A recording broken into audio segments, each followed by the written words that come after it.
Woohoo!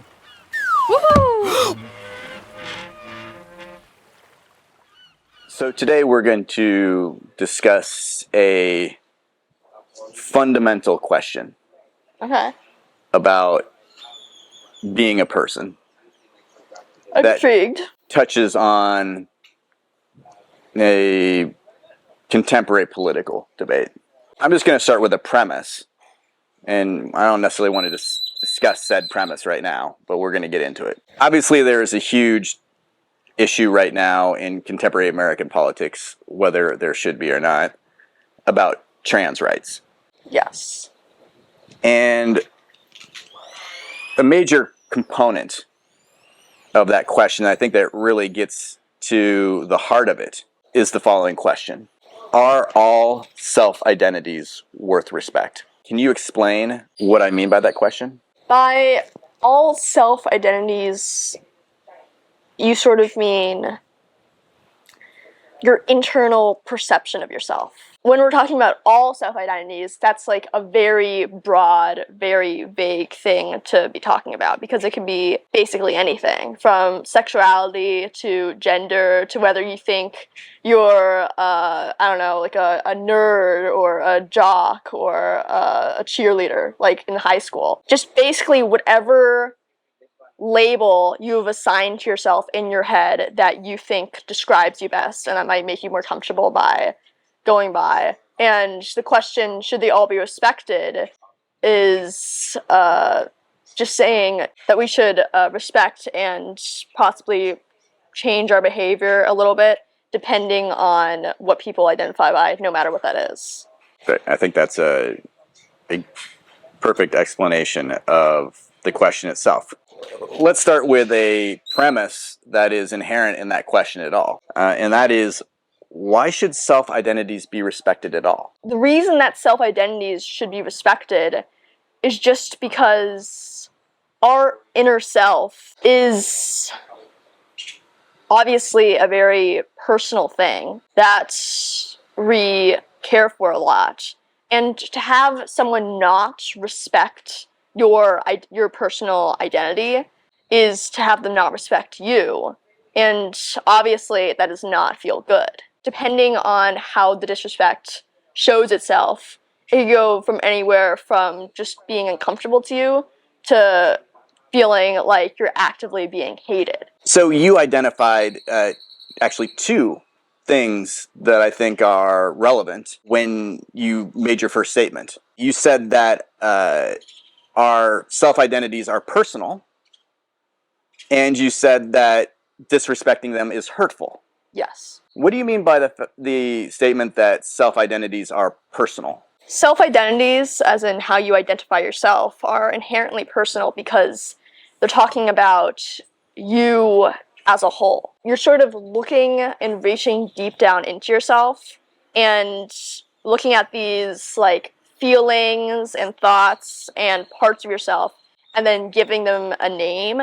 And then to decide on a name at all means that you're defining an inner part of yourself, or it can vary about how outward or inner that part is, but it means that you're really giving yourself a name, and then it's incredibly vulnerable to show that name to other people at all, depending on what the name is, and your own feelings on the matter, because it's personal, as in, it is who you are. Can anyone know your internal feelings better than you? People might think that they can know, and maybe some things that you could be in denial about can be more obvious to other people. Your internal feelings are obviously internal.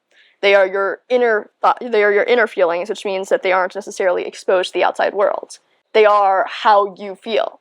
And feelings, although they can be expressed, aren't necessarily outwards and can be easily hidden. You will never be able to truly walk in someone else's shoes. Your feelings are all that you know, and to compare that to another person's experiences can be easier or hard depending on the circumstances, but you will never truly be able to leap into their mind and feel what they're feeling. And so giving it labels is sort of your own way of showing the world who you are and putting these feelings into more concrete instead of abstract form. Basically, you trying to go inside of yourself and warp all these super complicated things inside of you that no one else can see besides you, and showing them to the world. I think that most people would agree that it's extremely challenging to get inside of another person's head. Definitely. And therefore, it's extremely presumptuous to believe that you know something about someone better than they know themselves. Exactly. I mean, a little bit rude. Yeah, for sure rude. And you said it's also hurtful. Yeah. When someone challenges your self-conception. How does it feel when someone tells you how you should or do feel about yourself? When someone tells me what they think I should be feeling or should be knowing or thinking about myself, it makes me angry.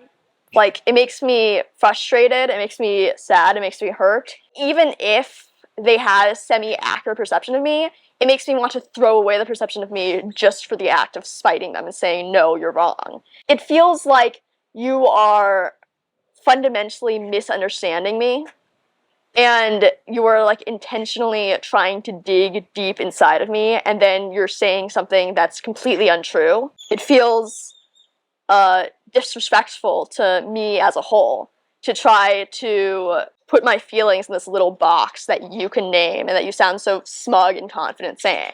It just feels like really invasive to me. Like, you're disrespecting my privacy. Like, you're not able to accept that we are different people and there are things that you shouldn't just bring into conversation. And so it feels like a violation of me just integrally. Well, so I guess I want to analyze a little more carefully whether everyone feels that way.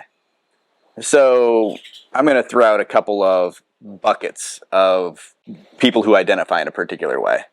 And I'd like you to kind of assess whether you think this particular bucket would be hurt by having their self-identity challenged. Okay. What do you think about religious people? Definitely would be hurt. Because religious people, their self-identity and beliefs are very personal. It's like a massive part of your identity, your like religious affiliation or lack thereof. Because that is your beliefs, that is how you perceive the world, that's what shapes your traditions, your way of moving throughout it. It is a major part of who you are, and it affects a lot of you. For someone else to make assumptions about that, or to like be rude about that, or to try to say, I don't know, like you're wrong and like I'm right, it's just really majorly disrespectful. What about political conservatives? Yeah, I think they'd feel pretty disrespected by the question to their political affiliations. Because, once again, your politics are a collection of beliefs of how you perceive the world. They affect a lot of you and how you think the world should be. Depending on your political beliefs and depending on the person, obviously, some people value their political beliefs above all else, and some people are more like low-key with them. But if someone is very serious about their beliefs, then their politically conservative views will be at like the ultimate top of who they are, and they'll consider that like the maybe even the entirety of themselves. Do you think that it matters whether someone's conservative or liberal? I would like to say that generally conservatives are more loyal to their beliefs and less willing to give them up, and they're more traditionalist. And then liberals are more forward moving and thinking.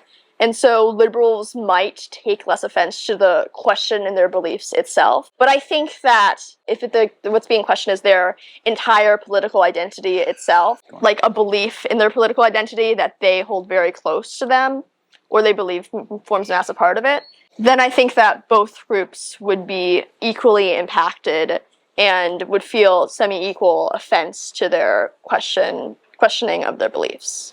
It's strange to say, but I think conservatives and liberals would both agree with you. Right? I think if you've ever seen two people debate something that falls along party lines like abortion, both sides can get pretty wound up. Definitely. About their beliefs. What about gay people? It would be very hurtful in maybe in a different way from religion and politics. Because although we are in an age where sexuality is more fluid and there's lots of labels and people are more able to explore themselves fully and to maybe look at through labels before they find something that really fits them, your sexuality is fundamentally unchangeable.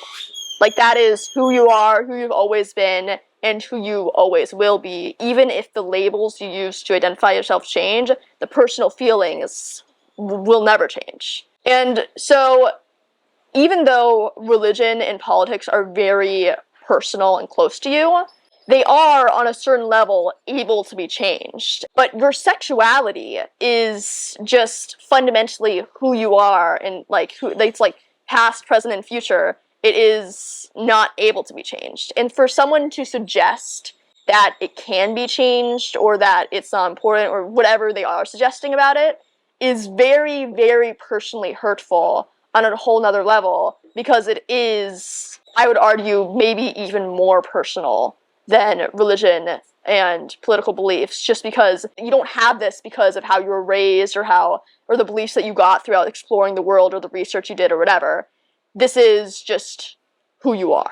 Well, and I think that, once again, at least as they describe themselves, this is something that gay people and heterosexual people would agree on. They don't really feel like someone could talk them into being attracted to a sex that they're not. Yeah. Or a gender that they're not. Exactly. And I think that you're saying it's slightly different than some of these other categories because it's biologically based. So obviously, when we just talk about sexuality, we talk about attraction. Yeah. Right? And who you're attracted to sexually. Mm-hmm. But I think there's actually another component to sexuality in some people, and that is disgust. And this doesn't surprise me too much, right? From a evolutionary biological sense, that probably is some, reproductive value to be disgusted by, sexualities that are different than yours. Do you think that people's disgust for alternative or different sexualities is as fundamental and should be respected on some level? When you speak of disgust, it's normal and perfectly fine to feel disgust for not necessarily a sexuality, but like a person that you're not attracted to. There are many sexualities that are attracted to many genders, and then so you can be attracted to all or just one or a few, and so being disgusted by what you're not attracted to is just perfectly normal, and like that's equally uncontrollable. But being disgusted by other sexualities themselves, I don't think that's very fundamental to sexuality in itself at all. It's easy to assume that hatred has always existed and always been here for these specific things, but I don't think that biologically or psychologically there is any inherent hatred of anything. And to claim that there is any inherent hatred of any sexuality infused within you and your sexuality, it's just like assuming that it's natural to be sexist or racist. Well, so let me throw out like a couple of examples. I'm a generally heterosexual male. I remember the first time I ever saw two men kiss or anal sex on film. And I have to say that I reacted viscerally. It wasn't just that I was like, oh, that's different than me. There was like this, it was a huge turnoff. It was disorienting, it was shocking. I wouldn't say it was hurtful per se, but it was yucky. Another example, so that we don't make this a heterosexual versus, gay or transgender thing. I've had a lot of gay friends, and they are some of the most misogynistic guys I've ever met. Like, when you hear gay guys get together and talk about the female anatomy, they describe it with disgust. And I don't know as many, or haven't had as many deep relationships with lesbian women, but I don't know, maybe they talk the same way. I don't even know. Yeah. But I guess there is this component that I see. It almost feels biological. Yeah. You know what I mean? This aversion. To me, it seems like what you're talking about is just general disgust, as in like the opposite of attraction. As in, obviously, you're disgusted by the act of gay sex because it's like, okay, well that's kind of gross because that's nothing I'm attracted to. And so it's like, it's weird to look at. But it doesn't seem like you're disgusted by the sexuality itself, just by... Or the person. Yeah, or by the person. You're not disgusted by the person being a part of a sexuality, or even that person doing sexual things. You just don't really want to see it. And that sounds sort of similar to the whole, oh, well, you can be gay as long as you don't bring it into public. But we're talking about, like, sexually explicit acts here, and that's obviously not going to be allowed in the public, no matter your sexuality. And when we're talking about kissing, well, I mean, like, could you describe your disgust at the thought of people kissing? Well, so, and I just want to be clear, like, I'm not saying that I still feel this way, necessarily. Through repeated exposure, probably my initial reaction was tempered. Yeah. To the point that, I don't really care, right? I mean, not that I ever cared, really, but, I just don't feel anything. Yeah. Here's my point. I think that internal state that I felt that first time was real. Yeah. And I think on some level, it has to be respected. Yeah. Do you know what I mean? Yeah. From a political standpoint and a equal rights standpoint, I understand why various communities that have been underrepresented in media and whatever else want to make sure that they have the same, exposure. I think that sometimes those communities are just a little tone deaf. It's like if you react negatively to that at all, that internal state is completely disregarded or seen as like, you're being an evil person. I think it's important that communities of all types understand the real feelings of other people, and even if they are, offensive. I think that what you're describing here with the kissing thing does, like, sort of, like, make sense naturally, because I think it's the sort of normal reaction to be disgusted and to not like the kissing by who you're not attracted to. Like, I'll use things as an example here, like young children reaction to kissing, or like adults kissing, like either on screen, is going to be disgust. It's going to be, ew, I can't believe you're doing that, you need to stop doing that. And that's normal, because obviously they're not really attracted to anyone yet, and so there's like, okay, kissing is gross. Honestly, kissing kind of is gross. Yeah, like, right. We don't do that to others. Exactly. It kind of overrides it for some reason. So it's like the natural reaction to kissing is just being disgusted, and then like attraction sort of like shifts your view.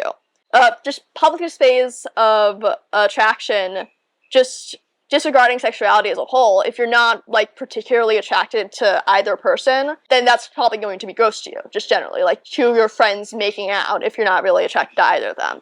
Generally, it seems like the natural reaction might be disgust.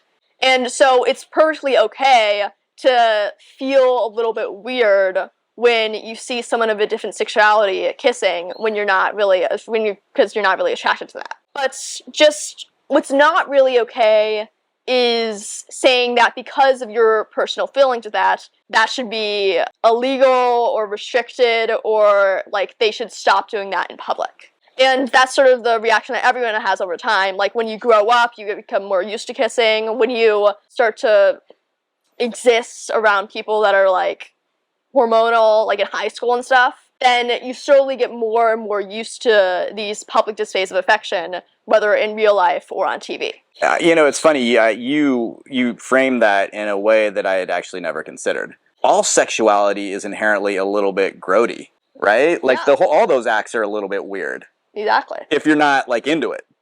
But there's something about like the attraction mechanism that overrides that grodiness. Yeah, I actually looked it up once, like why kissing exists, because it's like not like, because like obviously it's like, it's kissing, but it's not really a sexual act. And I looked it up, and apparently there's like a bunch of reasons, but your disgust feeling is overridden by when you're actually kissing someone.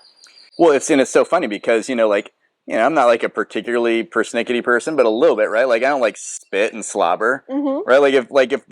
If mommy like spit on the table, I wouldn't be all like, oh, let me go slurp that up. Exactly. Gross, right? That's disgusting. But you know, I have had mommy slobber in my mouth a couple of times, and, you know, I was kind of into it. Yeah, no. Right? It's weird. That's disgusting. It's disgusting, right? So I think that maybe helps describe it, right? Is that those acts in general are a little bit weird to us as human beings. But, you know, when we're into it and we get those sexual feelings going, like, it kind of overrides that sense of weirdness. Yeah. We hope that you enjoyed that video, and if you did, please consider checking out the next one in the series. Or some of our other series on philosophy and life. We upload videos every Friday, so don't forget to like and subscribe. Like and subscribe. See you next week.